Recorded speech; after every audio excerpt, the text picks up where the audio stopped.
Bismillah, alhamdulillah, wassalatu wassalam ala rasulillah, amma ba'd.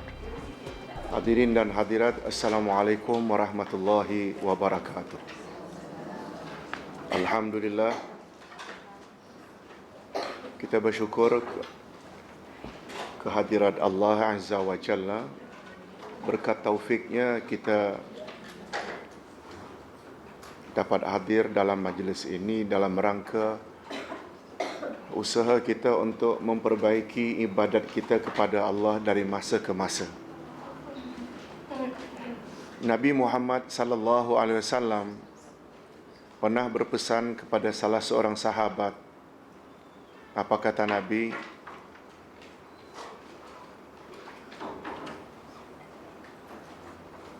Sahabat tersebut, kalau tidak salah namanya Muaz. Ya bunayya, wahai anak, jangan sekali-kali kamu lupa untuk membaca doa selesai salat. Allahumma a'inni ala zikrika wa syukrika wa husni ibadat. Allahumma a'inni, ya Allah bantulah aku, ala zikrika, untuk senantiasa ingat padamu, wa syukrika, untuk senantiasa mensyukuri nikmatmu, wa husni ibadatik, dan memperbaiki ibadatku kepadamu dari masa ke masa. Cuma ulama berbeza pendapat yang dimaksudkan dengan dubur as-salah. Dubur macam anggota kita juga, depan namanya kubul, belakang namanya dubur. Tempat pembuangan najis besar itu dubur, pembuangan najis kecil atau buang air kecil itu namanya kubul. Kubul depan, dubur belakang. Ulama berbeza pendapat tentang makna dubur as-salah, belakang salat.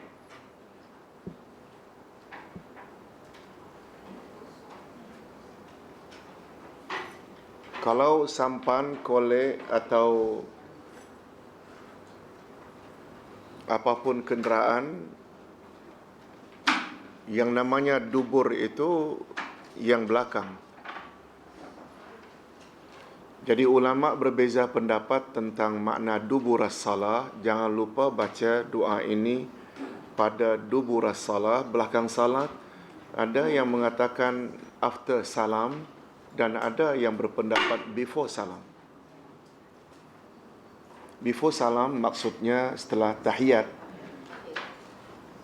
Dia termasuk salah satu doa yang bagus kita. Betul tak, dalam salat itu ada dua tempat yang sangat makbul untuk kita berdoa? Sujud dan setelah tahiyat akhir sebelum salam. Itu tempat yang paling bagus. Bagus juga kita baca Allahumma inni a'udzubika min azabil qabri wa azabin nar wa a'udzubika min fitnatil mahya wal mamat. Banyak. Ya muqallibal qulubi tsabbit qalbi ala dinik. Masukkan satu di antaranya Allahumma a'inni ala zikrika wa syukrika wa husni ibadah.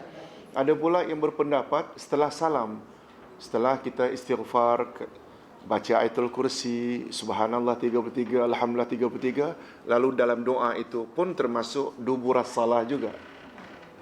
Tapi Imam Ibn Taymiyah cenderung pada pendapat before salam, sebab itu tempat yang sangat mustajab. Apa yang Ustaz maksudkan? Kita disuruh tak untuk memperbaiki ibadat kita dari masa ke masa? Ya. Antara ibadat yang kita sedang tekuni sekarang ini ialah sujud. Masih ingat sujud ada berapa macam? Yang dari Rasul, yang datang dari Rasul ada berapa macam? 4. Ingat ya, kita dalam ibadat perlu tak terikat dengan arahan Rasul? Perlu. Pagi ini Ustaz dapat SMS. Ustaz,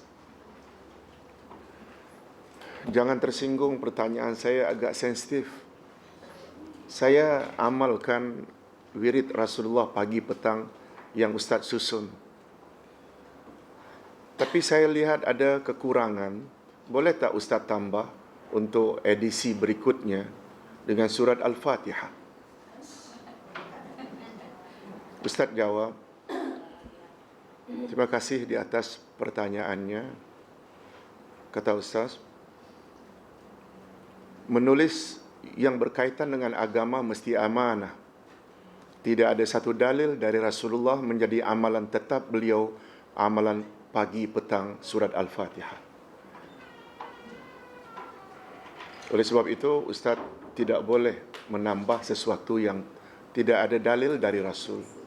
Kemudian dia balas lagi, macam mana dengan setelah salat? Ustaz jawab, setelah salat pun tidak ada wirid Al-Fatihah. Yang ada macam yang Ustaz susun, istighfar, la ilaha illallah wahdahu la syarikalah 10 kali untuk maghrib dan subuh. Allahumma ajirna minan nar, ayatul kursi 3 qul, setelah ayatul kursi qul huwallahu ahad, qul huwal falaq, qul bin nas, subhanallah 33, alhamdulillah 33, biasa macam itu. Surat Al-Fatihah agar dibaca setelah salat tidak ada dalil. Ustaz jawab dalam SMS, bagi Ustaz, amalan orang ramai bukan ukuran. Betul tak? Amalan orang ramai bukan ukuran. Sebab banyak masyarakat kita, dia ikut-ikutan saja. Sebab Nabi SAW menyuruh agar kita salat ikut caranya. Sallu kama ra'aitumuni usalli. Itu sebagai contoh. Oleh sebab itu, kita akan bahas 4 macam sujud. Sujud dalam salat, tak kira salat fardu atau salat sunat. Semua kita tahu. Itu tidak jadi pembahasan dalam buku kecil ini.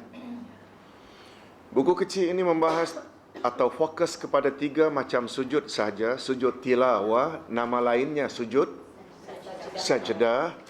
Dan jika karena lupa atau keliru, ragu-ragu dalam salat, namanya sujud sahwi. Dan yang ketiga, apabila dapat nikmat atau terhindar dari malapetaka, sujud syukur.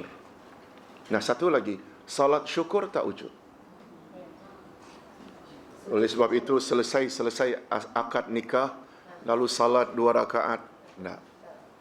Yang disuruh Rasulullah salat 2 rakaat itu sebelum campur malamnya. Sebelum campur malamnya, salat. Andai kata isteri tidak berhalangan, berjamaah. Itu sunnah Rasul. Adapun kesyukuran karena dah selamat akad nikah dengan lancar umpamanya, atau selesai, satu lagi masalah ya. Satu persepsi yang tidak baik di kalangan masyarakat Melayu, bila berkali-kali berulang-ulang itu suatu tanda kononnya tidak baik perkahwinan itu. Kalau berulang-ulang, aku nikahkan engkau dengan ini, aku nikahkan si fulan dengan mas kahwin, oh tak sah, tak sah. Akhirnya membuat gugup. Tidak ada satu syarat pun dari Nabi mesti satu nafas. Tidak ada syarat dari Nabi pun mesti goncang tangan. Ini semua adat Melayu yang hanya memberat-beratkan orang saja. Sehingga membuat mempelai jadi gopoh. Gopoh akhirnya dapat sorotan pula, memalukan kononnya. Padahal itu semua tak ada kena-mengena. Ini persepsi kita kena betulkan. Hadirin dan hadirat rahimakumullah. Jadi kita sudah bahas permulaan tentang sujud tilawah, iaitu sujud karena membaca ayat-ayat tertentu yang dalam Al-Quran ada berapa tempat? 15 tempat. Ya, sila buka muka surat 13, hukum sujud tilawah.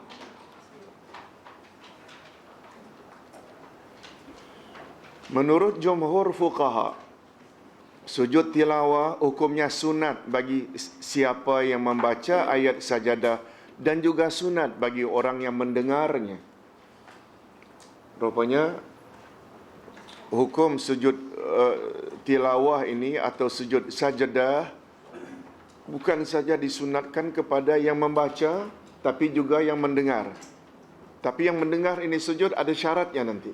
Nanti kita akan bahas. Pendapat ini berdasarkan amalan Umar ibn Khattab radhiyallahu anhu, bahwa beliau membaca surat An-Nahl surat An-Nahl ketika tiba pada ayat sajadah, lalu beliau turun dari mimbar untuk sujud. Beliau ketika itu khutbah Jumaat. Begitu sampai ayat sajadah, iaitu dalam surat An-Nahl,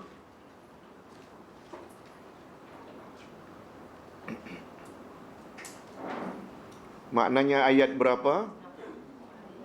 Ayat 49 ya, surah 16. Ketika tiba ayat sajadah, lalu beliau turun dari mimbar untuk sujud, dan para jamaah lainnya juga sujud. Melihat Umar sujud, turun dan sujud, jemaah semuanya sujud. Pada Jumaat berikutnya, beliau juga membaca ayat sajadah. Lalu beliau berkata, tolong ikuti, ya ayuhan nas, inna lam nu'mar bis sujud, faman sajada faqad asaba, wa man lam yasjud fala isma alaih. Rawahul Bukhari. Wa fi lafzin, inna allaha lam yafrud alaina sujud illa an nasha. Wahai sekalian manusia, sesungguhnya kita tidak disuruh agar sujud. Asalnya kita tidak disuruh agar sujud. Barang siapa yang sujud, maka dia benar akan mendapat pahala. Dan barang siapa yang tidak sujud, maka tiada dosa ke atasnya. Maksudnya, tak buat boleh, tak buat pun boleh. Tidak buat, tidak mendatangkan dosa. Jika buat, dapat pahala. Ini memberi makna makruh atau sunat. Sunat. Makruh, tinggal buat, tidak dapat apa-apa. Tinggal tak dosa, buat tak dapat pahala, itu makruh. Tapi sunat definisinya, tinggal tak dosa, jika buat dapat pahala. Dan barang siapa yang tidak sujud, maka tiada dosa ke atasnya. Hadis riwayat Imam Bukhari. Dan dalam riwayat yang lain pula, sesungguhnya Allah tidak memfardukan ke atas kita sujud kecuali jika mahu. Tidak memfardukan maknanya tidak diwajibkan. Tidak memfardukan maknanya tidak mewajibkan. Zaid bin Sabir radhiyallahu anhuma berkata, saya pernah membaca surah An-Najmi di hadapan Rasul sallallahu alaihi wasallam. Lalu tidak seorang pun dari kami yang sujud. Maknanya surat An-Najmi ayat berapa? Ayat 62, iaitu surah 53. Surah 53 ayat yang ke-62. Kata Zaid, aku pernah membaca surat An-Najmi sampai ayat sajadah, lalu tidak seorang pun dari kami yang sujud, termasuk Zaid yang membaca. Hadis riwayat Daruqutni. Ibnu Hajar Al-Aqalani menguatkan lagi di dalam Fathul Bari. Al-Asqalani, ya, Ibnu Hajar Al-Asqalani, AS, ya, tambah S. Al-Asqalani ini pensyarah Sahih Bukhari yang dipanggil dengan Fathul Bari. Apa kata beliau, Ibnu Hajar Al-Asqalani? Baginda Rasul sallallahu alaihi wasallam meninggalkan sujud itu untuk menerangkan kepada kita tentang kebolehannya. Imam Asy-Syafi'i berpegang pada pandangan ini, yaitu sujud sajadah atau sujud tilawah hukumnya hanya sunat. Hakikat di atas dikuatkan lagi oleh hadis Abu Hurairah. Katanya, tolong ikuti, annan nabiyya sallallahu alaihi wasallam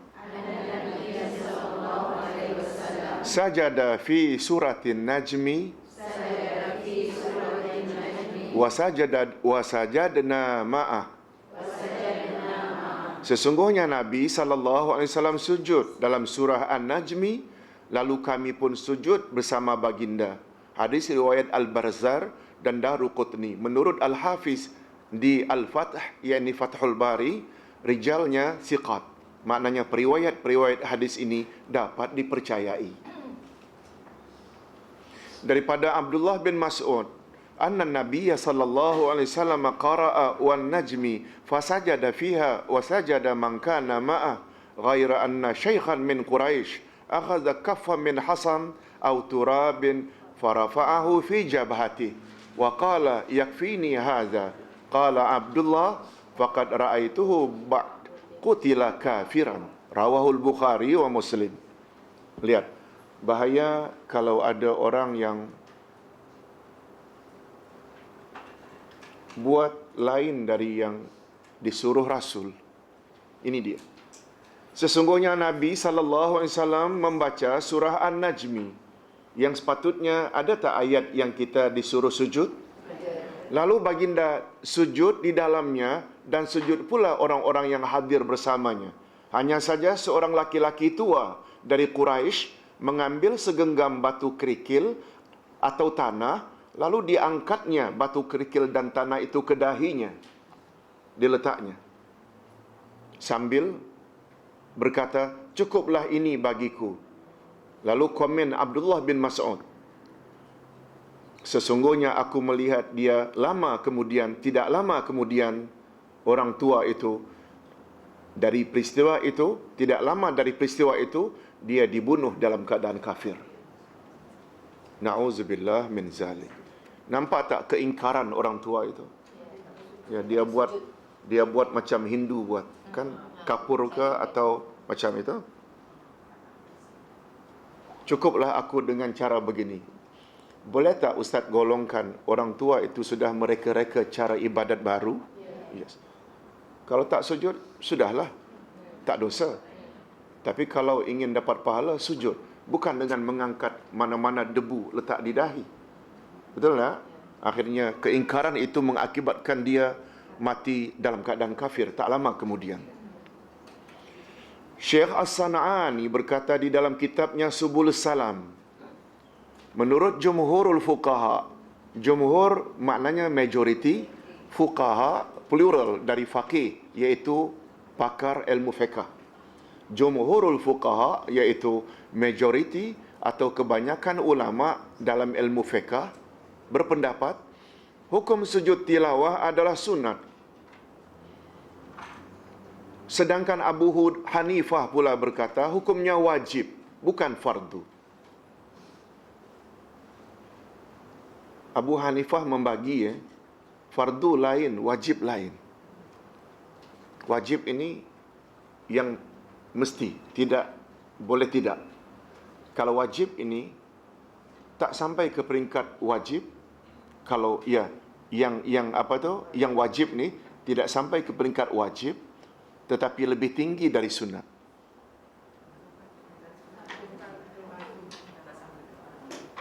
Ini pandangan dari imam mazhab yang 4, Imam Abu Hanifah, Imam Malik, Syafi'i, Hanafi, Hambali, semuanya sama. Hanafi saja yang ada hukum macam ini. Setahu Ustaz.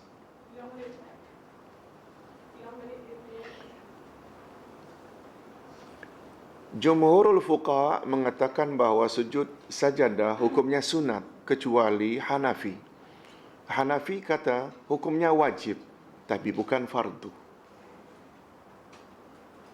Fardu ini kalau tinggal dosa lah. Tapi wajib bagi Imam Abu Hanifah tidak sampai ke peringkat dosa yang besar. Tapi dia lebih kuat dari sekedar sunat. Macam itu. Tapi tidak sampai ke peringkat fardu. Yang ada istilah itu hanya di kalangan Imam Abu Hanifah sahaja. Kemudian sujud itu sunat ke atas orang yang membaca ayat sajadah dan orang yang mendengarnya, beliau juga setuju Yang sujud itu yang membaca dan yang mendengarnya, tetapi dengan syarat jika orang yang membaca itu sujud. Betul lah. Jika yang membaca itu sujud. Kalau yang membaca tidak sujud, yang mendengar tak payah sujud. Daripada Ibnu Umar radhiyallahu anhuma katanya, kana Nabi sallallahu alaihi wasallam yaqra'u sajadah wa nahnu 'indah wa yasjudu wa nasjud ma'ahu fa nazdahimu hatta ma yajud ahaduna li jabhatihi mawdi'an yasjudu alaih. Muttafaqun alaih wa zada Muhammad bin Bishir an Abdullah fi ghairi salah. Adalah Nabi sallallahu alaihi wasallam membaca ayat sajadah dan kami di sisinya. Lalu baginda sujud dan kami pun sujud bersamanya. Kami berpusu-pusu. Maknanya apa ya berpusu-pusu? Kisah? Berlomba-lomba. Ya, berlomba-lomba. Siapa ndak dulu. Sehingga berpusu-pusu ya, berdesak-desak. Sehingga salah seorang dari kami tidak memperolehi tempat untuk sujud, meletak dahinya. Karena sangat rapat. Hadis riwayat Bukhari dan Muslim. Dan Muhammad bin Bishir dari Abdullah menambah bahawa peristiwa itu di luar salat. Di luar salat. Kalau salat kan semuanya ada peruntukan untuk sujud. Okey, itu tentang hukum yang kesimpulannya sujud sajadah ini menurut jumhurul fuqaha termasuk Imam Asy-Syafi'i hukumnya sunat, kecuali Imam Abu Hanifah yang mengatakan dia adalah wajib tapi tidak fardu, tapi di atas dari sunat. Dan beliau menambah dia hanya dibaca oleh pembaca dan yang mendengar dengan syarat yang membacanya sujud. Syarat sujud tilawah. Para fuqaha berbeza pendapat tentang syarat sujud tilawah. Ustaz, ulang sekali lagi apa yang Ustaz katakan dalam pertemuan yang lalu.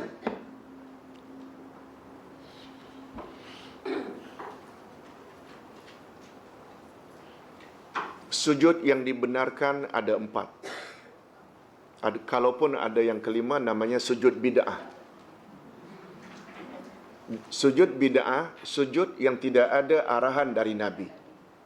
Yang 4 tadi ada arahan tak? Syukur, sahwi, sajadah atau tilawah dan sujud dalam salat, semuanya disuruh. Yang kelima kalau ada, sebagai contoh, ada setengah orang selesai salat jadi amalan dia sujud. Selesai salat sujud. Termasuk bagi pandangan ustaz yang buat salat hajat. Setelah 2 rakaat salam sujud lagi dan membaca pula la ilaha illa anta subhanaka inni kuntu minaz zalimin 40 kali dan berdoa di dalamnya. Pertama, ustaz lihat kesalahannya ada 2. Dari mana datang sujud ini? Nabi tak pernah sujud. Yang datang dari Nabi tentang salat hajat, siapa yang ada hajat besar atau kecil, hendaklah ia wuduk dengan sempurna, isbaghul wuduk. Apa makna isbaghul wuduk? Menyempurnakan wuduk dengan makna paling kurang 3 kali. Maknanya ya maksima 3 kali, jangan lebih. Yang kedua, lebihkan bahagian basuhan. Kalau disuruh sampai ke siku, lebihkan sampai ke lengan. Kalau kaki sampai ke buku lali, sampaikan sedikit ke atas dekat betis. Itu namanya isbaghul wuduk. Kalau membaca umpamanya, kalau membasuh muka, lebihkan sampai ke telinga, itu lagi bagus. Itu namanya isbaghul wuduk. Siapa yang ada hajat besar atau kecil, hendaklah ia wuduk dengan sempurna, isbaghul wuduk. Kemudian salatlah 2 rakaat. Niscaya Allah kabulkan hajatnya. Tanpa menambah, bila dah salam, tambah lagi dengan sujud. Itu penambahan itu, bagi ustaz, hukumnya bid'ah. Sebab Nabi tak suruh. Bagi ustaz, itu satu kesalahan, sujud lagi setelah salam. Yang kedua, membaca ayat Quran. La ilaha illa anta subhanaka inni kuntu minaz zalimin. Itu ayat Quran. Itu ayat Quran dibaca dalam sujud. Nabi Muhammad sallallahu alaihi wasallam pernah melarang, jangan kamu baca Al-Quran dalam rukuk dan sujud. Karena kedua-dua tempat itu kita dalam posisi rendah. Rendah tak wajar untuk baca kalamullah yang maha tinggi. Dan itu adalah doa. Sebenarnya juga memang doa Nabi Yunus. Tapi karena itu ayat Quran, ada juga yang berpendapat, Ustaz, apa salahnya jika kita baca dengan niat doa? Terserahlah, itu pandangan. Tapi bila kita kembali kepada sangat banyak kan hadis-hadis Nabi yang kita boleh baca. Seperti yang Ustaz kata tadi sebutkan, karena itu hadis Nabi, Allahumma a'inni ala zikrika wa syukrika husni ibadatik. Boleh tak? Boleh. Apa saja. Nabi pernah bersabda, tempat yang paling hampir antara kamu dengan Allah adalah di dalam sujud. Oleh sebab itu, panjangkan sujudmu dan perbanyakkan doa di dalamnya. Imam Asy-Syafi'i berpendapat dengan adanya kebebasan berdoalah di dalamnya tanpa menyebut doa apa. Setelah subhana rabbil a'la wa bihamdi, tambahlah apapun doa dengan catatan bukan yang dari Al-Quran. Betul tak? Yang dari hadis Nabi tak ada masalah. Satu lagi hadis, mengapa sujud ini sangat bagus? Satu, karena ketika itulah tempat antara kita dengan Allah paling dekat. Yang kedua, Iblis pernah berkata,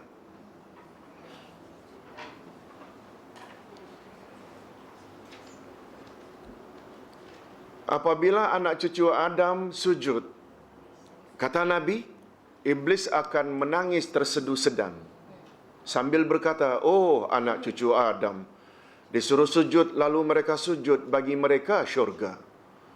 Dan aku pula pernah disuruh sujud, aku enggan, dan untukku neraka. Dan selagi orang tersebut sujud belum mengangkat kepalanya, selama itulah syaitan terus menangis. Kalau syaitan menangis, waktu itu manusia betul tak dalam keadaan reda Allah? Jangan sampai syaitan ketawa terbahak-bahak tengok kita. Itu maknanya kita sedang dalam keadaan murka Allah. Sedang minum arak, sedang berjudi, sedang berzina, sedang tutup berdedah aurat. Betul tak? Semua itu syaitan akan ketawa. Sebab akan bersama dia. Usahakan supaya syaitan menangis lihat kita. Bermakna ketika itu kita dekat tak dengan Allah. Betul tak salah satu di antaranya sujud? Yes. Hadirin dan hadirat rahimakumullah. Syarat sujud tilawah.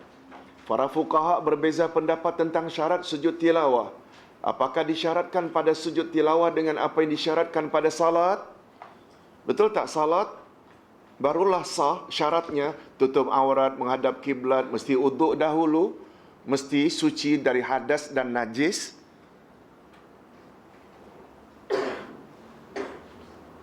Nah, dalam hal ini sebahagian ulama berpendapat disyaratkan sebagaimana syarat pada salat. Perlu tutup aurat, perlu menghadap kiblat, perlu bersuci, sama ada dari najis atau hadas. Sedangkan golongan yang lain pula tidak disyaratkan, tidak mensyaratkan. Imam Bukhari berkata, nah kita tengok mana pendapat yang lebih kuat. Imam Bukhari berkata, Abdullah bin Umar pernah sujud tilawah tanpa wuduk. Nah, Abdullah bin Umar semua kita pernah dengar namanya. Apa di antara keistimewaan Abdullah bin Umar? Beliau termasuk salah seorang ibadullah. Ibadullah ni atau abadullah, dia adalah sahabat-sahabat Nabi yang bernama Abdullah. Abdullah bin Abbas, Abdullah bin Umar, Abdullah bin Mas'ud, Abdullah bin Zubair. Ini semua orang-orang istimewa di sisi Rasul sallallahu alaihi wasallam. Keistimewaan lain Abdullah bin Umar, beliau menurut Dr. Yusuf Al-Qaradawi, orang ketiga terbanyak hafal hadis Nabi. Setelah pertama Abu Hurairah, yang kedua Ummul Mukminin Siti Aisyah radhiyallahu anha. Yang ketiga Abdullah bin Umar ibn Khattab. Istimewa tak? Yes.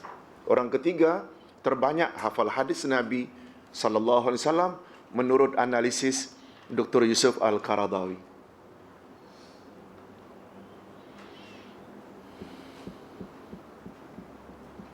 Beliau pernah membaca ayat sajadah dan beliau dalam keadaan tidak beruduk.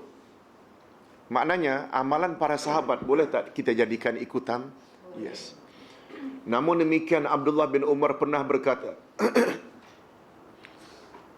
La yasjudur rajulu illa wa huwa tahir. Seseorang jangan hendaknya sujud melainkan dia dalam keadaan suci. Ini memberi makna beliau tetap menggalakkan agar kita beruduk bila kita sujud.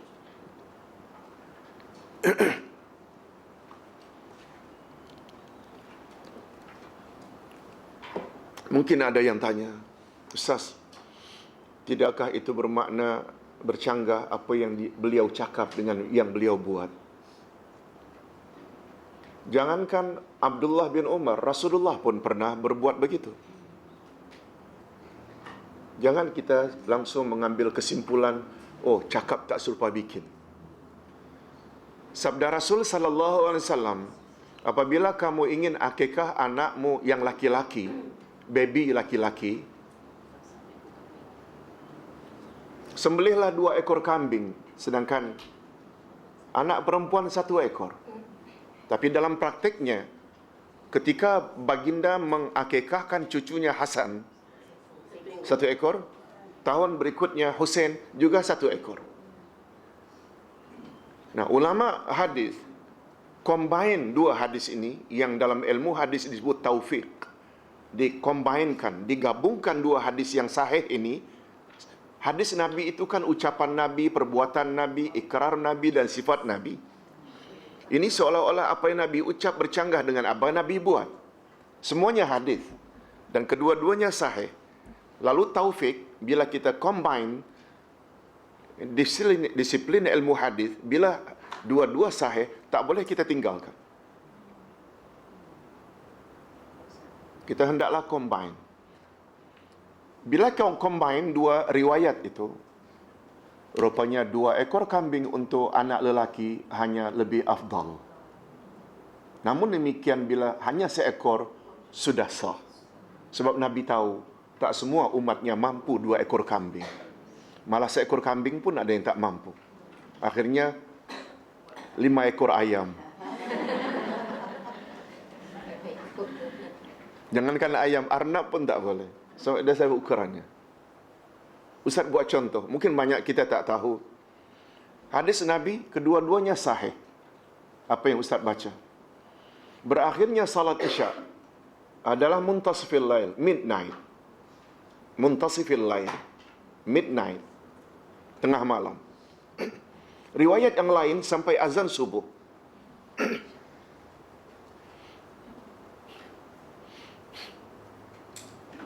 Kedua-duanya sahih. Imam Ahmad Ibn Hanbal taufik, combinekan 2 hadis ini sehingga beliau mengambil satu hukum. Berakhirnya salat Isya ada 2. Pertama namanya waktu ikhtiyari, yang kedua waktu ittirari. Ikhtiar usaha. Pilihan. Khiyar itu pilihan. Kalau hari ini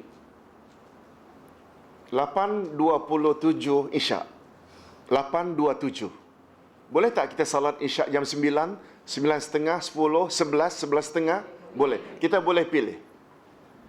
Sedangkan dari midnight hingga azan subuh 5.50, maaf 6.10 hari ini, itu namanya waktu ittirari, emergency time. Masa kecederaan, masa darurat. Yes, ittirari ini darurat. Masa darurat.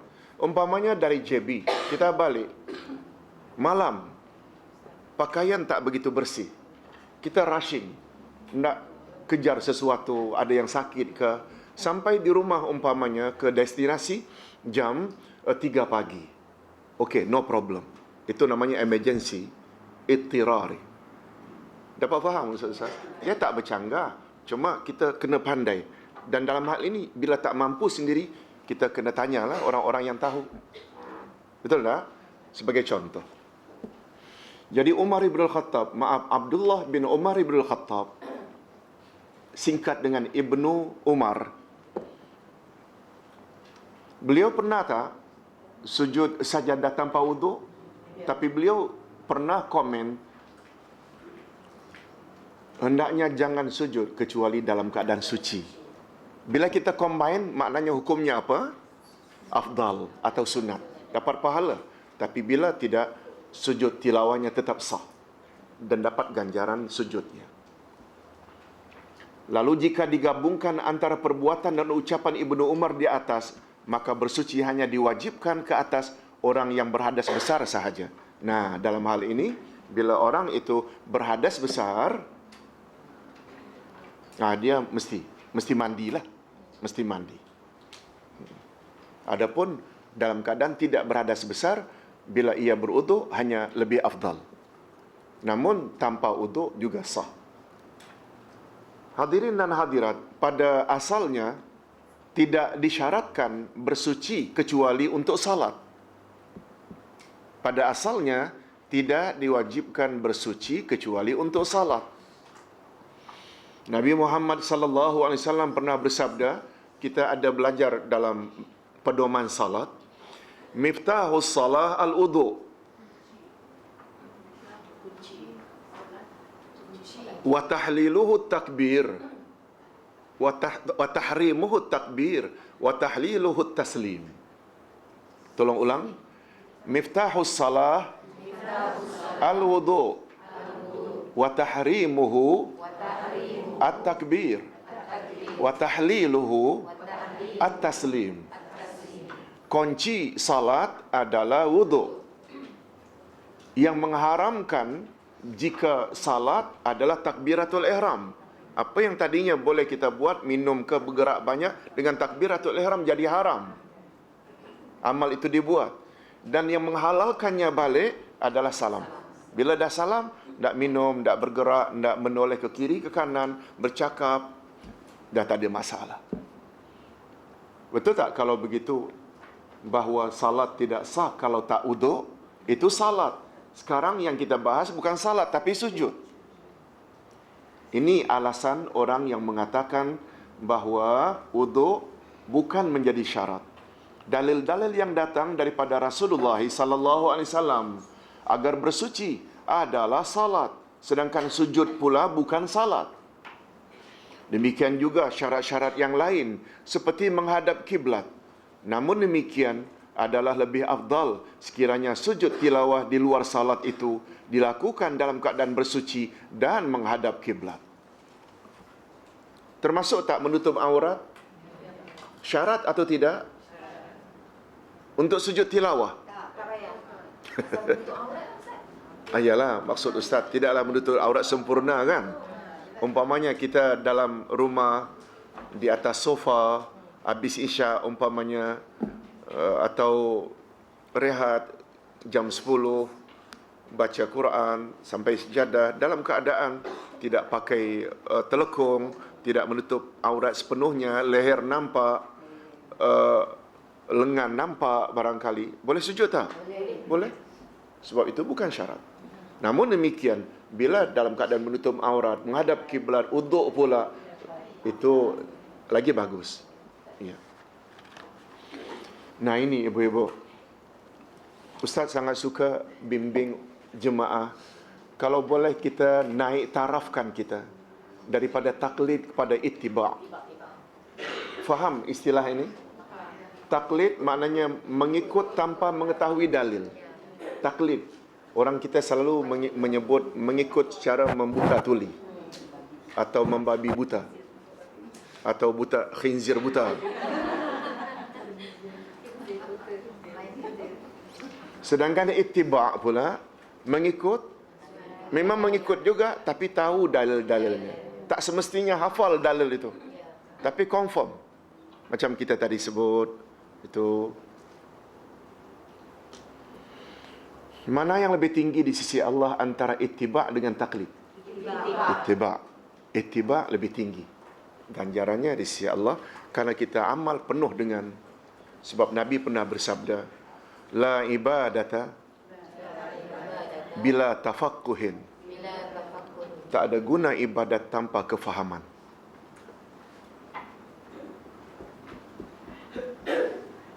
Oleh sebab itu, jangan ya gunakan dalam ibadat atau akidah apa salahnya. Banyak orang kita sebut apa salahnya. Apa salahnya Ustaz? Kita baca itu, kita baca itu. Ibu-ibu, istilah Ustaz, apa salahnya? Salahlah itu.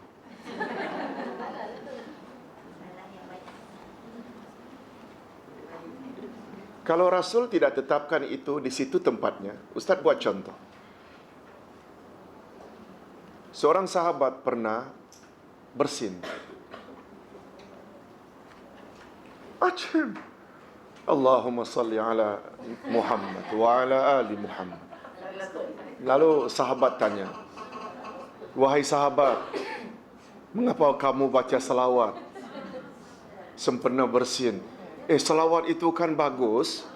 Nabi bersabda, siapa salawat kepadaku 1 kali, Allah bersalawat kepadanya 10 kali, iaitu Allah cucuri rahmat dan berkat dalam hidupnya. Kata sahabat, betul, tapi Nabi tidak pernah sebut sempena bersin. Sempena bersin kan ada doanya. Dapat faham tak? Macam itu hendaknya kita tahu. Apa yang kita buat tu kita tahu ada dalil. Ya.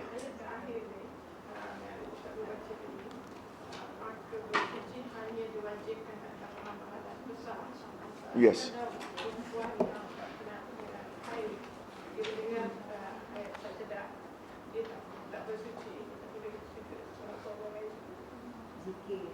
Oh ya. Bagi Ustaz boleh. Boleh? Sebab wanita haid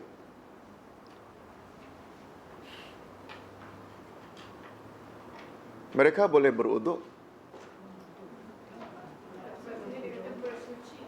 Boleh tak wanita haid beruduk? Boleh. Tolong jawab, Ustaz tak pernah jadi wanita. Ustaz mengambil dalil, kata Nabi, bila kamu bergaul suami isteri, hendaklah kamu bersihkan sebelum kamu tidur dan ambil uduk. Nah sekarang apa gunanya uduk itu padahal dia belum mandi? Maknanya ada nilai tak? Besar kecil itu biar Allah yang menilai lah. Itu maksudnya. Sister kita yang di Amerika, di UK, Ustaz difahamkan, jadi amalan mereka tak putus uduk walau dalam haid. Sebab itu ada nilai sisi Allah Azza wa Jalla. Oleh sebab itu, bagi yang tidak haid, memang ya mesti mandi dululah. Tapi yang haid ini mereka belum mandi hadas besar, namun uduk, sujud tetap bagi pandangan Ustaz dibolehkan. Wallahu a'lam. Baik. Hadirin dan hadirat rahimakumullah. Sujud dalam salat jahar dan sir dibolehkan bagi imam dan munfarid salat sendirian untuk membaca ayat sajadah di dalam salatnya lalu sujud ketika membacanya. Apakah salat itu salat jahriyah, bacaan keras seperti salat maghrib, isyak dan subuh, atau salat sirriyah, bacaan perlahan seperti zuhur dan asar? Dulu Ustaz ada sebut, orang yang salat itu ada 3 macam. Ada namanya salat munfarid, seorang diri. Seorang diri tidak berjamaah. Dan bila berjamaah pula ada imam dan ada makmum. Oleh sebab itu ada imam, ada makmum, ada munfarid. Nah dalam hal ini imam dan munfarid dibolehkan membaca ayat sajadah di dalam salatnya. Sama ada salat jahriyah, iaitu salat dengan bacaan nyaring, maghrib, isyak, subuh, termasuk Jumaat tak? Termasuk Jumaat. Atau sirriyah, zuhur dan asar. Dibolehkan. Daripada Abu Ra'i radhiyallahu anhu katanya, aku salat bersama Abu Hurairah, salat isyak. Isyak jahriyah atau sirriyah? Kuat. Ya, kuat. 2 rakaat pertama. Dan sirriyah 2 rakaat berikutnya. Beliau membaca Iza sama'un syaqqat, surat Al-Insyiqaq. Lalu sujud padanya. Setahu kita, Iza sama'un syaqqat ini, dia termasuk ayat sajadah di dalamnya. Tapi bukan Iza sama'un syaqqat ayat pertama itu, tapi ayat 21. Ayat berapa? 21. Lalu sujud padanya. Kemudian aku bertanya, wahai Abu Hurairah, sujud apakah itu? Beliau menjawab, sajadtu fiha khalfa Abi Qasim sallallahu alaihi wasallam, fala azalu asjuduha hatta alqaha. Rawahul Bukhari wa Muslim. Aku pernah sujud di dalamnya, yaitu surat Al-Insyiqaq, di belakang Abu Qasim. Siapa Abu Qasim? Yaitu gelaran untuk Nabi Muhammad sallallahu alaihi wasallam, sebab salah seorang anak lelakinya bernama Qasim. Lalu beliau dipanggil Abu Qasim.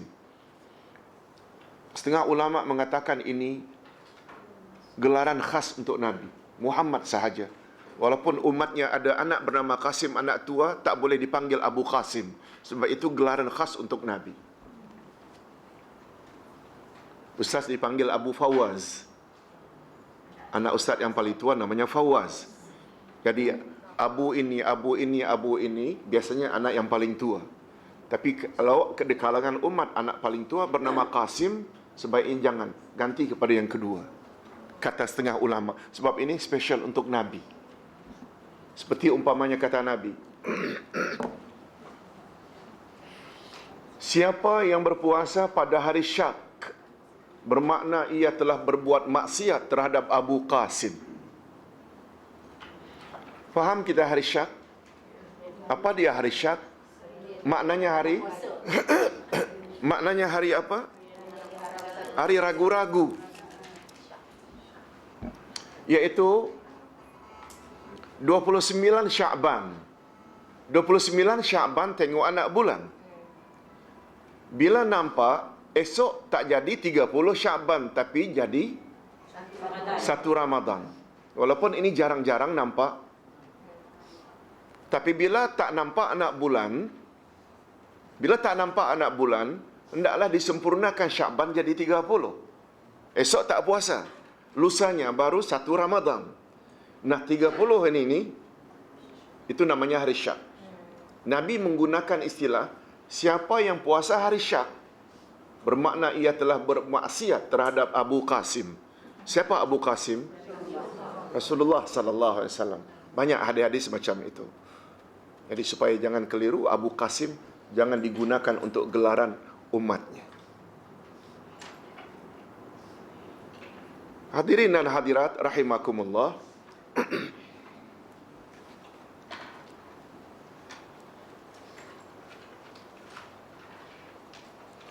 Lalu aku akan terus melakukan sujud itu sehingga aku menemuinya.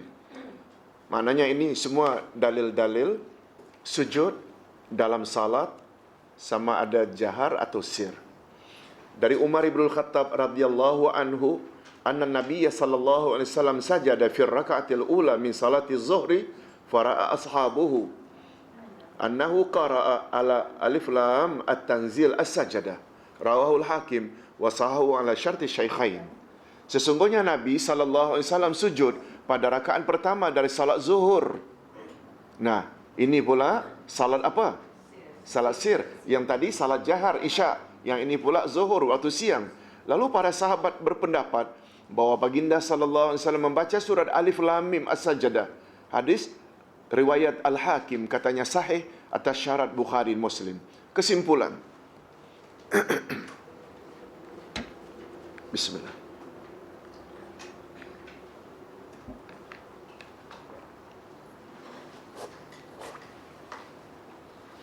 Di antara kesimpulan dari 2 hadis di atas ialah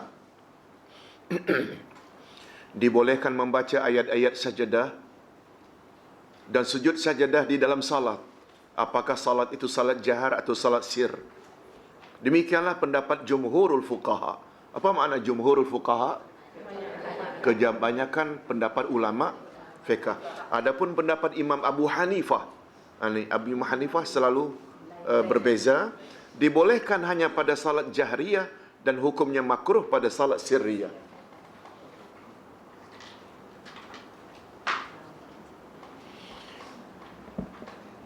Imam Abu Hanifah dikenal dengan ashabur ra'i, banyak gunakan logik.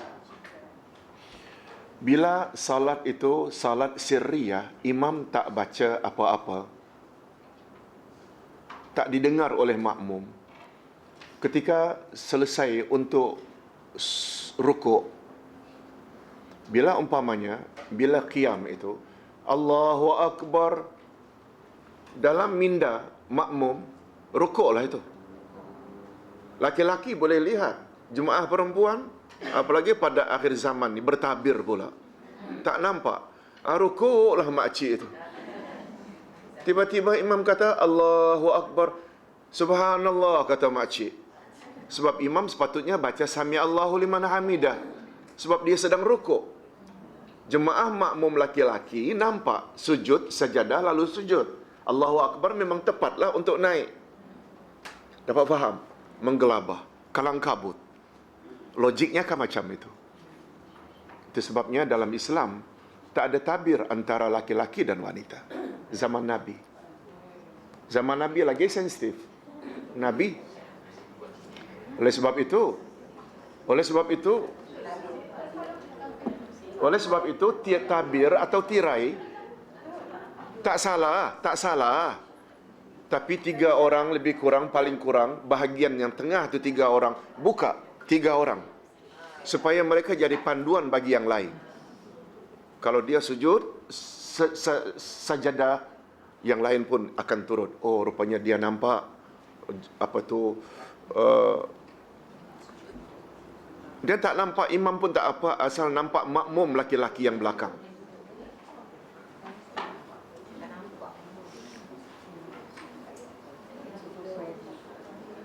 Itu sebabnya ada pendapat, bagus juga ya, bila Ustaz ada ingat tentang ibadat ini, kita sebut sajalah ya. Sebab kadang-kadang nak cakap khas, kita tak ada topik.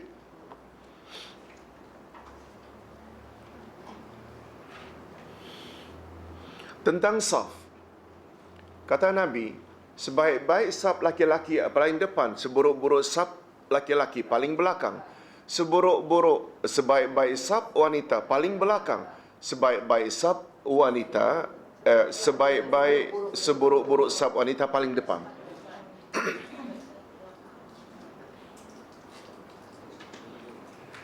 Mengapa Nabi bersabda demikian? Zaman Nabi tidak ada tabir. Wanita paling belakang tentu saja yang paling selamat dari fitnah. Itu sebab kata Nabi, yang paling belakang wanita safnya paling afdal. Sebab paling tenang, paling jauh dari fitnah.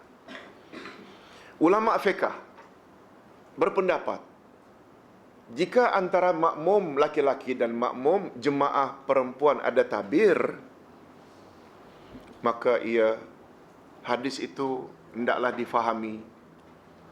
Semakin dekat jemaah atau makmum dengan imam makin afdal. Oleh sebab itu, karena yang dibimbangkan dalam konteks bimbang fitnah tak timbul bila ada tabir, maka saf wanita paling depan yang paling afdal. Sebab apa yang dibimbangkan tak wujud. Itu sebabnya Ustaz selalu sebut, memahami hadis ada yang namanya tekstual dan ada kontekstual. Ini kontekstual, bukan tekstual. Bukan teks apa yang tertera, tapi konteksnya konteks supaya selamat dari fitnah. Bila tak wujud itu, maka hukum asal berbalik. Nah ini kita perlu pembacaan meluas, betul tak? Baru kita tahu.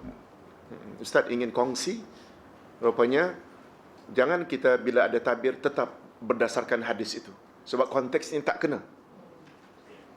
Wallahu a'lam. Saya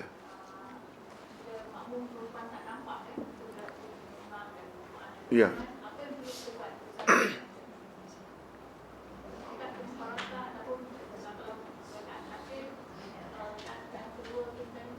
Ya. Pertama sekali nasihat Ustaz yang tadi itu, agak 3 orang tu dibuka ya. Next. Ini yang telah berlalu ya, untuk akan datang itu salah satu solution. Cara kedua, bila kita dalam keadaan macam itu,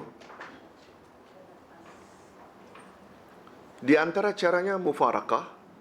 Mufarakah maknanya kita buat sendiri karena sudah bersimpang siur. Jangan batalkan. Kita mufarakah maknanya kita teruskan salat tapi tidak terikat dengan gerak-geri imam. Dibolehkan dalam agama atas sebab-sebab tertentu. Dan Ustaz melihat ini di antara sebab lah. Wallahu a'lam.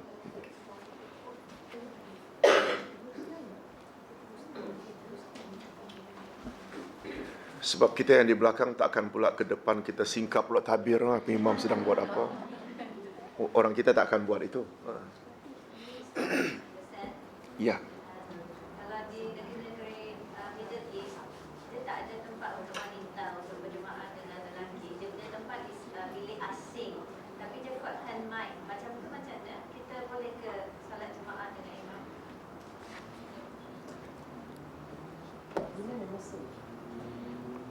Ya. Ini tentang kedudukannya makmum. Pada asalnya,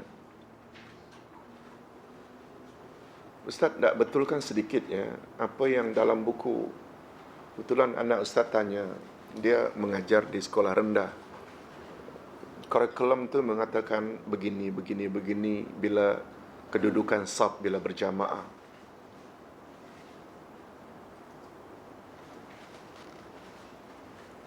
Bila suami jadi imam, maka isterinya sebelah kiri. Bila dia berjemaah dengan anak laki-laki sebelah kanan. Sesuaikah dengan hadis Nabi sallallahu alaihi wasallam? Hadis Nabi sallallahu alaihi wasallam, baginda pernah pergi ke rumah Anas.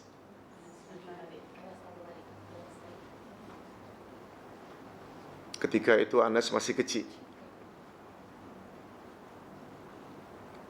Lalu baginda Rasul sallallahu alaihi wasallam sudi untuk salat berjamaah dengan keluarga ini di rumah Anas. Nabi letakkan Anas sebelah sebelah kanannya. Ada riwayat mengatakan ada laki-laki yang satu lagi, anak yatim.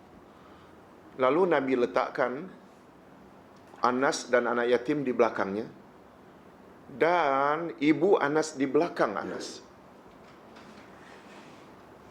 Ini yang betul. Oleh sebab itu sebenarnya wanita apabila dengan suami satu-satu di belakang, bukan di kiri. Sebenarnya laki-laki bila satu orang di belakang imam, dia satu orang, dia betul-betul sebaris dengan imam, dia terletakkan sebelah kanan. Rasulullah sallallahu alaihi wasallam pernah salat malam. Kebetulan Ibnu Abbas, sepupunya, juga nginap di rumah itu. Lalu Ibnu Abbas pun ambil uduk, salat, lalu berdiri sebelah kiri Rasul. Lalu Rasulullah tarik Abbas ini, akhirnya bawa sebelah kanan.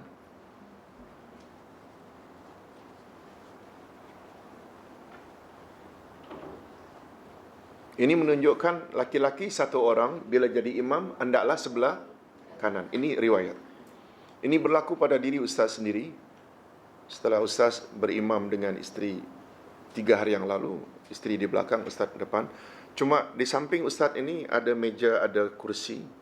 Sehingga datang anak kemudian balik dari kerja, tengok dia join. Dia join terpaksa sebelah kiri.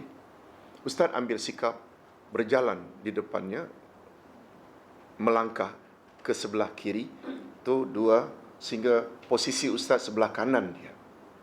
Ini yang Nabi buat. Betul tak? Ini yang Ustaz maksudkan, kita kena beramal berasalkan ilmu.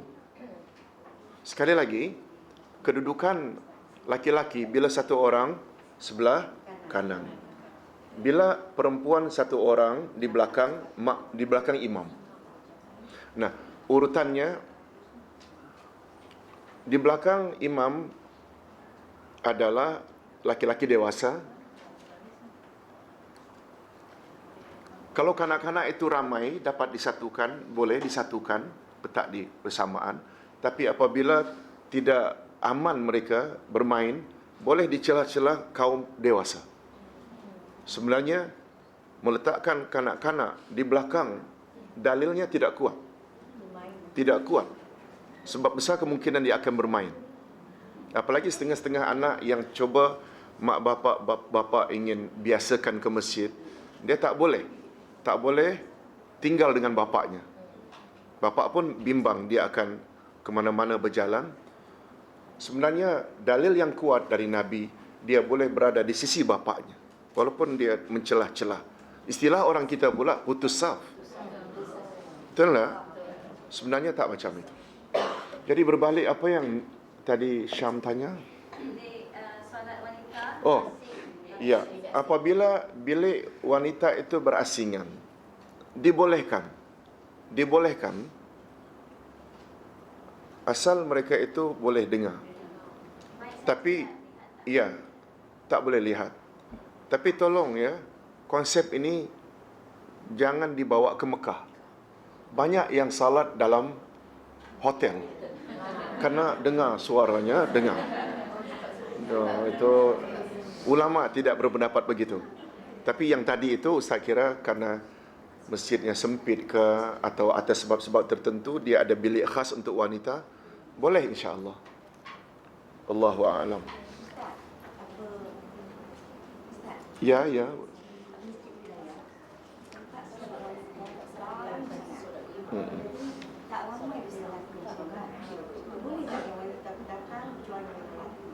Boleh.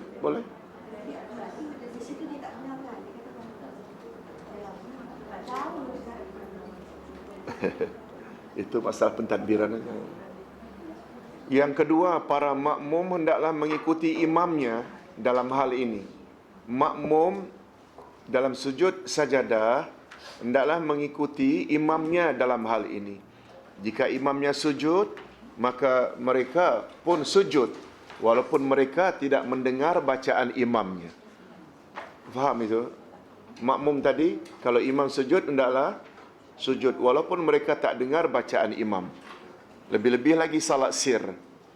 Demikian sebaliknya, jika imam membaca ayat sajadah tetapi dia tidak sujud, maka ketika itu makmum juga tidak sujud. Jangan pula subhanallah suruh imam itu sujud. Imam tak sujud-sujud. Sebab ini nanti akan ada cerita khusus tentang ini. Kalau ini dalam salat, tentang di luar salat. Pernah Rasulullah sallallahu alaihi wasallam dengan sahabat baca macam istilah kita tadarus. Ikut turn. Keliling, halaqah. Lalu seorang sahabat membaca ayat sajadah, lalu dia sujud, Rasul pun sujud dan semua jemaah sujud. Berselang beberapa, tiba turn sahabat yang lain baca ayat sajadah. Lalu Nabi tak sujud. Lalu dia jealous. Ya Rasulullah, si fulan tadi sujud sajadah, dia baca, Tuhan sujud. Saya baca, mengapa Tuhan tak sujud? Nabi jawab, Anta imamuna, engkau imam kami. Iza sajadta fanasjud. Apabila engkau sujud, kami pun sujudlah. Engkau baca, engkau tak sujud-sujud. Macam mana kami tak sujud? Dapat faham tak? Ini yang dimaksudkan dengan pendengar barulah sujud bila yang baca itu sujud. Maknanya bila baca tak sujud, tak payah bersujud. Dan ada satu lagi syaratnya, iaitu istima'. Istima' maknanya mendengar dengan tekun. Kalau hanya sekedar lalu saja, orang sedang baca, dia lalu, bukan dia baca dengar dari awal, dia tak digalakkan. As-sama'u mendengar, istima' sengaja mendengar. Itu sebabnya Abdullah bin Al-Mubarak. Ini satu lagi yang namanya Abdullah, tapi beliau bukan dari kalangan sahabat. Bukan. Sebab beliau lahir tahun 133. Meninggal tahun 177. Ini mudah mengingatnya. 133, meninggal 177. 44 tahun. 33, 77, 44. Sedangkan Rasul meninggal tahun 10. Betul tak? Dah satu abad kemudian baru muncul Abdullah Al-Mubarak. Abdullah Al-Mubarak ini pernah mengatakan, adab menuntut ilmu ada 6. Bagus juga kita penuntut-penuntut ini, student ini tahu. Perlu tak? Perlu tak? Pertama, an-niyah, niat. Yang kedua, al-istima'. Al-istima' mendengar dengan tekun. Yang ketiga, al-fahmu. Faham.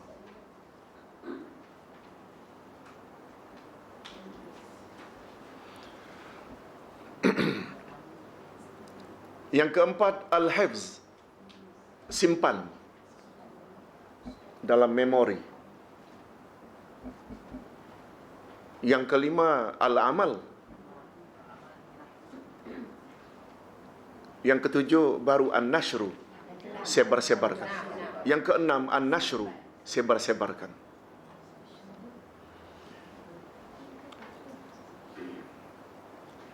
Pertama apa tadi? Niat mesti ikhlas. Jangan ada rasa terpaksa datang. Kita hendaklah datang ke majlis ilmu secara rela hati. Ikhlas. Nak tambah ilmu. Saya tahun 2010 ini mesti jadi orang yang better dibanding tahun lalu. Saya kena banyak mendengar. Kan itu di antara kita. Yang kedua, istima'. Lihat tu. Istilah istima', bila masuk kelas, kena tekunlah dengar. Kan setengah-setengah kan ada. Bila masuk kelas, dia berbual dengan kawan. Nah, itu bercanggah dengan adab. Selain daripada pensyarah sendiri terganggu. Dan kawan pun sebenarnya tak suka. Walaupun tak dilayan, dia cakap saja. Ustaz macam menyindir je Ustaz. Nah, tempat lain. Tempat lain. Sini okey. Alhamdulillah. Digunakan istima' tu maknanya dengar dengan tekun. Baru al-fahmu. Faham pun satu hal juga. Wujud tak setengah-setengah ustaz kadang-kadang yang dia cakap kita tak faham, terlalu cepat, atau hadiri majlis ilmu tapi bahasa Tamil. Orang Melayu yang hadir memang tak faham lah. Perlu kita cari yang faham. Sudah faham, perlu simpan. Ya, yang kita rekod itu simpan seberapa yang boleh lah. Seberapa yang boleh. Baru amal. Ada kaitan tak amal dengan simpan? Ada kaitan tak? Ingat, maknanya al-hifzu tu ingat. Gara-gara tak simpan lah, saban malam saja, lepas saja tahajudnya. Lupa. Kalau lupa, udahlah. Memang tak buat lah kalau lupa. Kita buat tu kerana kita ingat. Amal, tak cukup. Apa yang kita tahu, sebar-sebarkan. Kalau kita tahu sesuatu yang ada kualiti, kita ada tak orang yang kita sayangi? Mengapa tak kita share? Kita dah tahu itu kualiti sesuatu. Mengapa tak share? Sayang apa namanya? Betul tak? Oleh sebab itu, sebagaimana kita sayang pada diri kita, ingin selamat dari neraka, kita juga perlu selamatkan ahli keluarga. Ya ayyuhallazina amanu qu anfusakum wa ahlikum nar. Ini prinsip perlu kita pegang. Baik. Minta maaf, melencong sedikit. Tapi Ustaz kira ada faedah ini. Betul tak? Adab menuntut ilmu ada berapa tadi? 6. Pertama niat. Yang kedua istima'. Istima' ini, ingat sajalah Toyota Estima. Istima' tambah ain saja di belakangnya. Istima' maknanya mendengar dengan tekun. Kemudian faham, simpan, amal dan sebar-sebarkan. Hadirin dan hadirat rahimakumullah. Jika sajadah berulang, barangkali pada ayat pertama, rakaat pertama sajadah, yang kedua pun sajadah. Atau karena panjangnya ayat, sajadah boleh berulang sampai 2 kali. Ada tak surah yang sajadahnya 2 kali? Ada tak? Surat apa? Surah Al-Hajj kalau tak salah, ya. Ya. Jika ayat-ayat sajadah dibaca atau didengar lebih 1 kali di dalam satu masjid, maka memadai sujud sajadah hanya 1 kali sahaja. Tetapi dengan syarat tidak melambatkan sujud setelah bacaan yang terakhir. Jadi bila 2 kali, kita perlu sujud berapa kali? Sekali saja. Jika ia sujud setelah bacaan pertama, maka sudah mencukupi. Ini adalah pandangan Imam Abu Hanifah. Ustaz tadi ada sebut, Imam Abu Hanifah banyak gunakan logik. Dalam sejarah, why beliau berbuat demikian? Karena beliau berbeza dengan Imam Malik, Imam Syafi'i. Beliau di Baghdad, jauh daripada bumi Rasul. Zaman itu susah tidak dapat maklumat-maklumat tentang hadis-hadis Rasul. Imam Malik memang duduk di Madinah. Imam Malik memang duduk di Madinah. Beliau terlibat dengan ilmu-ilmu Rasul itu lebih dekat. Oleh sebab itu, selalu dikatakan dalam ilmu fiqh, Imam Abu Hanifah ini, dia banyak gunakan logik. Tidak lari dari prinsip. Ustaz buat contoh. Imam Syafi'i kata, tidak sah zakat fitrah kecuali dengan makanan. Kalau korma, kormalah. Kalau gandum, gandumlah. Kalau beras, beraslah. Kalau jagung, jagunglah. Tak sah dengan duit. Tapi Imam Abu Hanifah kata boleh dengan duit. Sebab keperluan fuqara wal masakin bukan hanya isi perut. Mereka juga pakaian. Mereka juga perlu berbagai-bagaikan makanan mereka. Dengan duit, betul tak? Hatta Malaysia sendiri yang cenderung pada mazhab Syafi'i, dalam bab itu mereka ambil pandangan Imam Abu Hanifah. Betul tak? Banyak dalam bab-bab lain lagi. Sebagai contoh. Hadirin dan hadirat rahimakumullah. Ini adalah pandangan Imam Abu Hanifah, yakni kalau 2 kali berulang bacaan sajadah cukup, sujud berapa kali? Adapun pendapat jumhurul fuqaha, iaitu Imam Malik, Imam Asy-Syafi'i dan Imam Ahmad Ibnu Hanbal, hendaklah sujud itu berulang setiap kali ayat sajadah dibaca atau didengar karena sebabnya berulang. Sebab yang datang dari Nabi, bila kamu jumpa ayat sajadah, hendaklah sujud. Nabi tak sebut tak? Sekali ke 2 kali ke 3 kali. Nabi tak sebutkan. Maknanya setiap kali jumpa, sujud. Ini, dalam hal ini, pandangan jumhur tentu saja lebih kuat.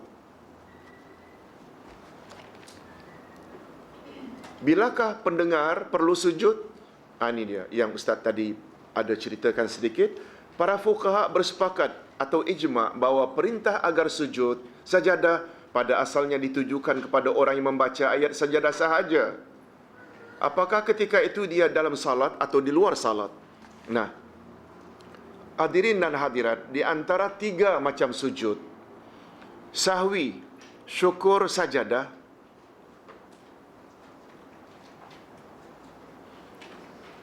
perbezaan ketiga-tiganya ini antara lain, sujud sahwi saja 2 kali sujud, syukur dan tilawah 1 kali sujud.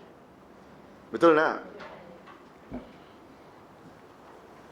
Yang kedua, syukur hanya boleh di luar salat.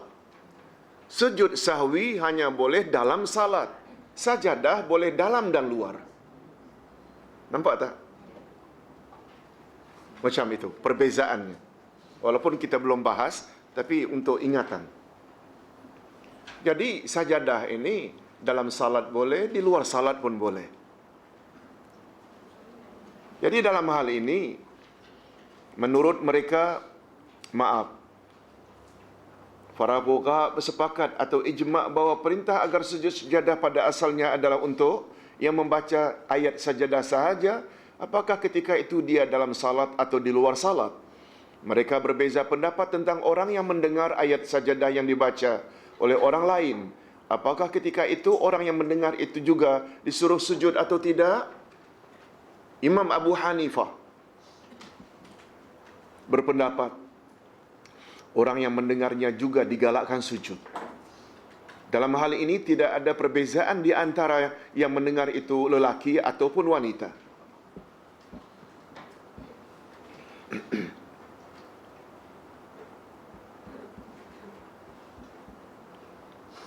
Jadi menurut Imam Abu Hanifah, yang mendengar juga hendaklah sujud.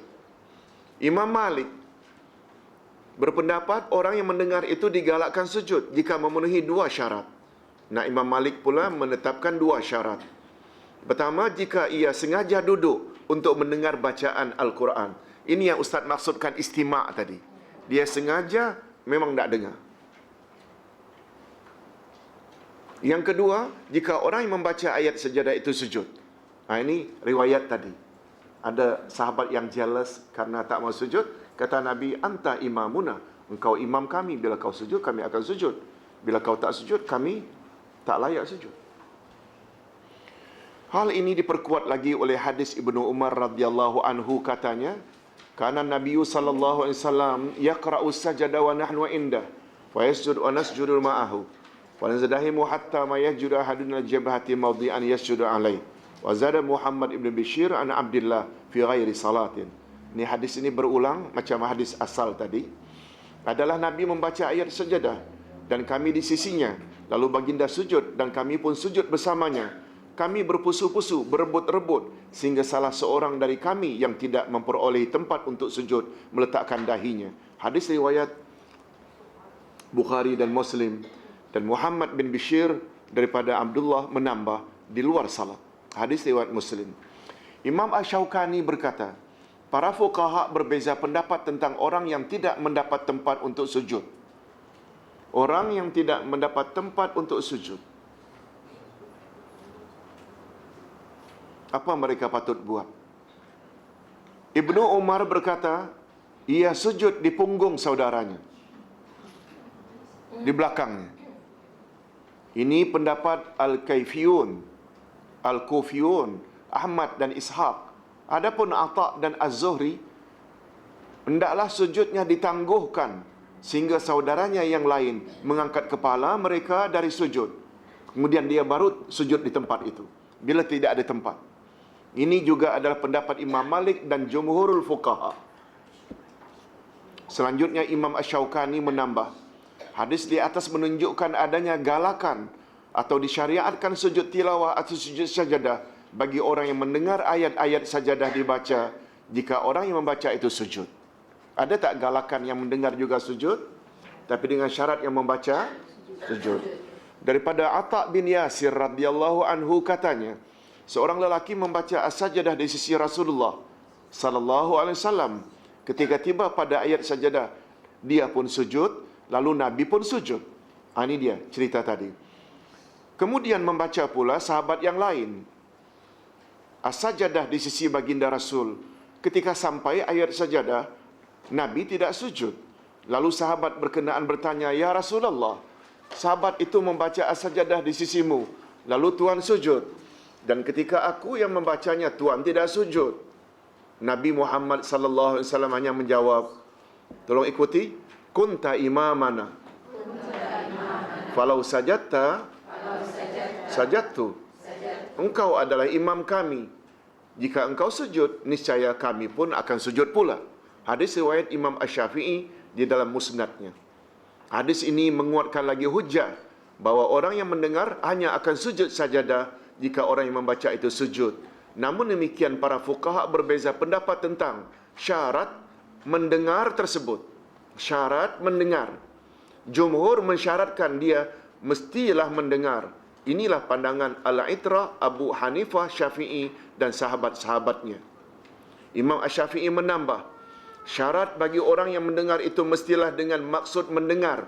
Al-qasdu qasdul istima'. Tolong ulang. Qasdul istima'. Qasdu itu qasad, iaitu maksud. Dia bermaksud memang tidak mendengar. Sedangkan imam-imam yang lain tidak mensyaratkan. Imam-imam yang lain, bila kamu tengok orang sedang sujud kerana dia membaca, walaupun kamu tak dengar, boleh. Imam Asy-Syafi'i rahimahullah berkata, La u'akkidu ala sami ma'a u'akkidu ala mustami'. Aku tidak menekankan sujud tilawah ke atas sami', orang yang sekedar mendengar, sebagaimana aku menekankannya ke atas mustami', orang yang dengan sengaja bermaksud untuk mendengar. Beza tak? Sami' lain, mendengar sambil lewa. Mustami' itu dengan tekun, serius. Imam Bukhari meriwayatkan daripada Utsman ibnu Affan dan Imrah bin Husain dan Salman Al-Farisi, anna sujuda innama syur'a liman istama'a. Sesungguhnya sujud itu hanyalah disyariatkan untuk mustami', iaitu orang yang dengar sengaja bermaksud untuk mendengar.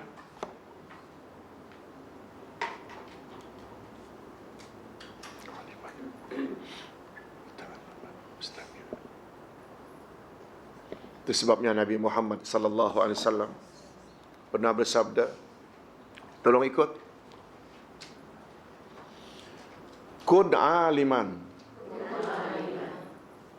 au muta'alliman au mustami'an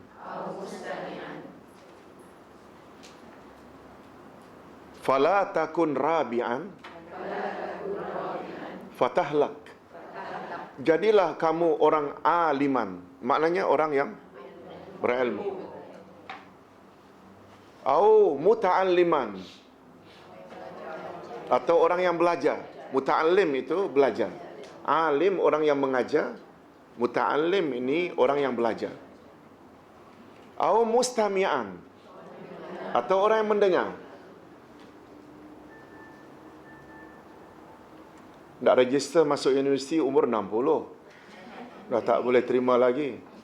Jadilah mustami'an. Wala takun rabi'an. Jangan jadi orang keempat. Sudahlah tak ada ilmu, belajar tak mau, dengar pun tak mau, fatahlak. Orang tersebut akan binasa. Cantik tak? Nabi beri ini semua. Yang menarik itu Nabi gunakan mustami'an.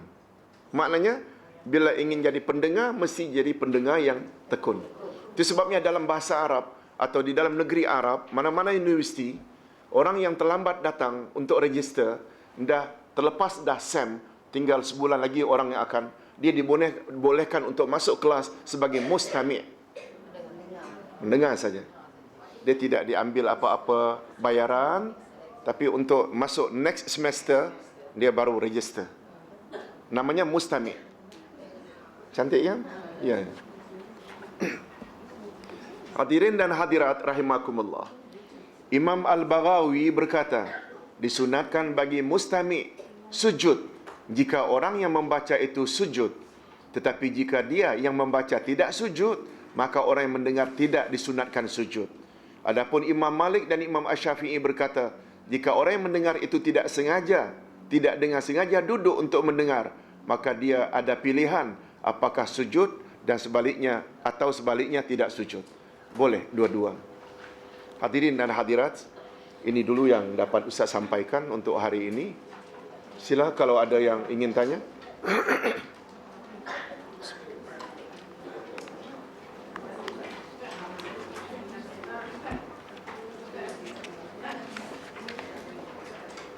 Okey.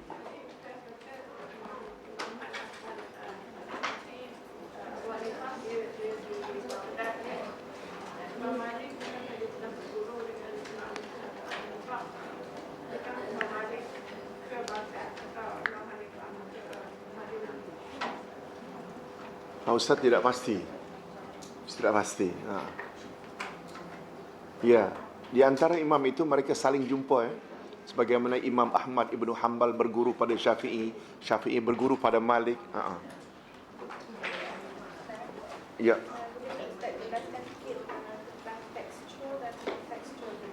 Oh, tekstual dan kontekstual. Hadirin dan hadirat rahimakumullah. Ustaz bukanlah pakar hadis, tapi Ustaz hanya baca.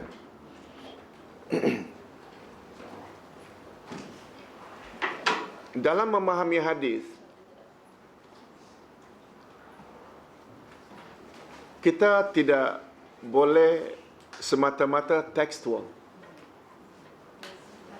Nabi SAW pernah berkata di Madinah,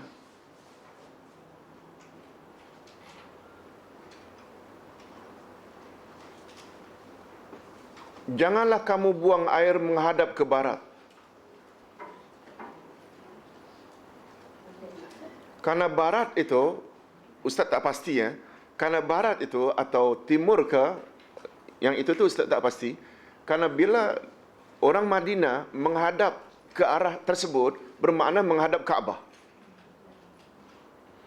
Penggunaan istilah barat itu hanya untuk orang Madinah. Barangkali juga sesuai untuk orang Malaysia, tapi barangkali tidak sesuai untuk orang Moskow, tidak sesuai untuk orang Perth. Betul tak? Sebab sudah tidak barat lagi bagi mereka Mekah itu. Dapat faham? Kalau teks, rosaklah jadinya. Dapat faham tak? Sebagai contoh, Rasulullah SAW memang pakaiannya jubah. Kita tak boleh katakan menutup aurat itu tu mesti ikut cara isteri-isteri Rasul yang namanya abaya. Abaya ini macam dipakai oleh wanita Arab Saudi yang hitam itu. Ya itu. Kalau kita hendak ambil tekstual, mesti macam itulah. Tapi dalam hal ini kan, sunnah terbagi dua. Ada sunnah syar'iyah, ada sunnah orfiyah. Sunnah orfiyah, sunnah adat Nabi sebagai orang Arab, dia tertakluk dengan budaya orang Arab yang pattern pakaian zaman itu memang jubah. Terhadap sunnah orfiyah, sunnah adat, kita selaku umatnya, orang Malaysia ke, orang India ke, orang Amerika ke, orang Jepun ke, ingin memakai jubah tak ada salah. Tapi tidak menjadi kesalahan bila tidak pakai jubah. Sebab sunnah syar'iyah tutup aurat. Sunnah syar'iyah, sunnah agama. Betul tak? Sunnah agama itu mesti ikut Rasul, tutup aurat. Apa patternnya? Melayu dengan baju Melayunya, wanitanya dengan baju kurungnya.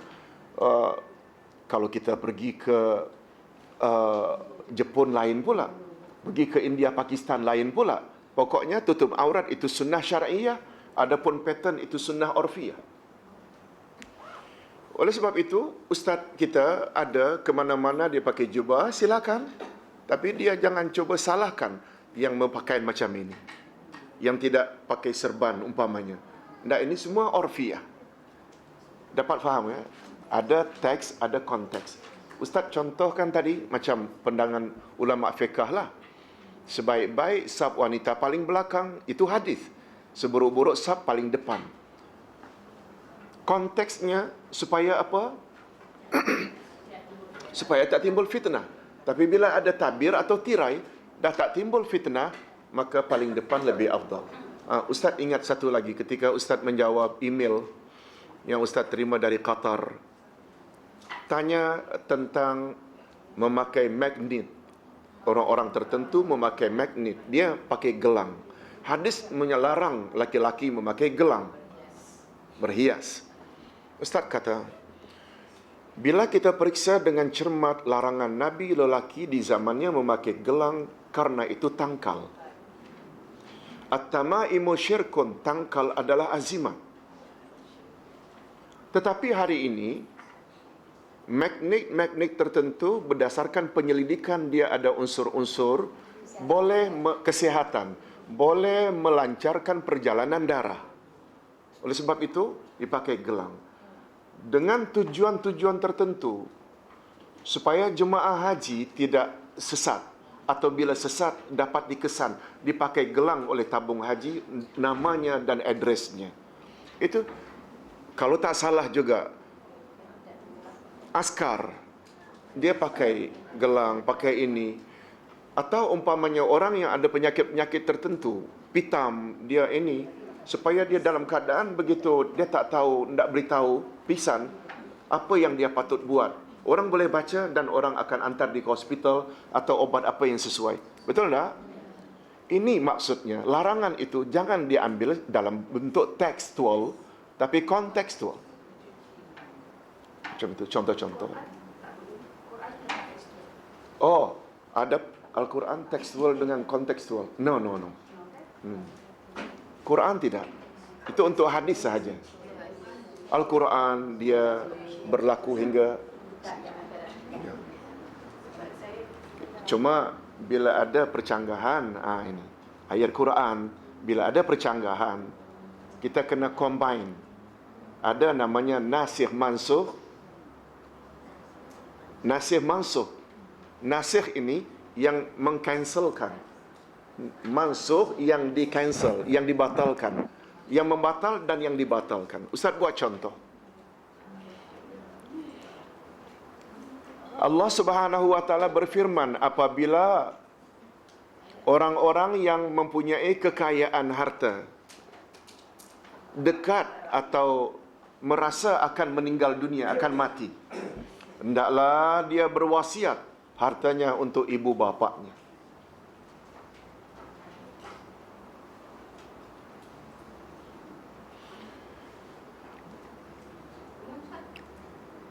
Apabila orang yang ada harta, kaya, tahu akan meninggal dunia, hendaklah dia berwasiat untuk ibu bapaknya.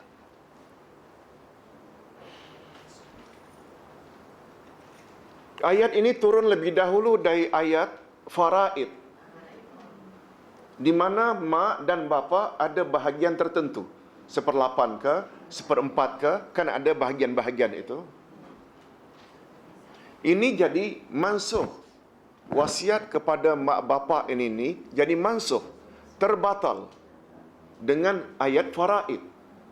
Itu sebabnya kata Nabi, la wasiyata liwarisin. Tidak boleh beri wasiat kepada ahli waris. Mak bapa termasuk ahli waris. Mengapa awak beri wasiat harta? Maksudnya wasiat dalam bentuk nasihat ini, tolong dermakan ini, itu bab lain.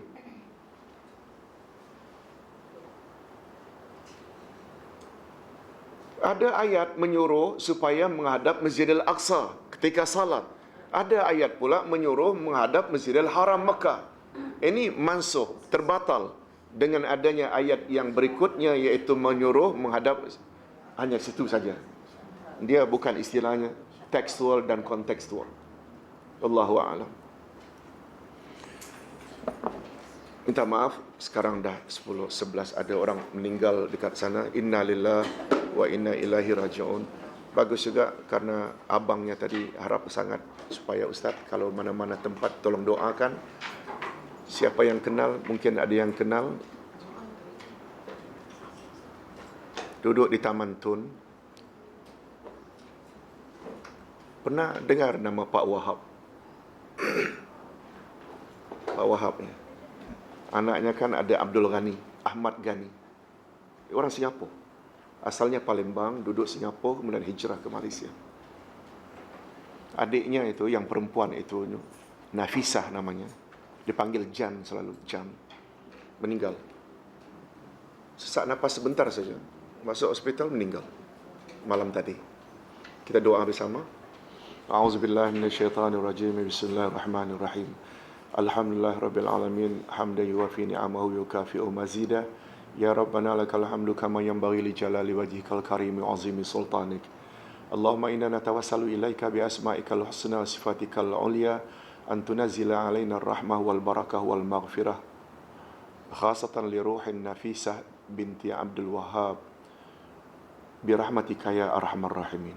Allahumma ighfir laha warhamha wa'afiha wa'fu anha وأكرم نزلها ووسع مدخلها وأدخلها الجنة وقها من عذاب القبر وعذاب النار.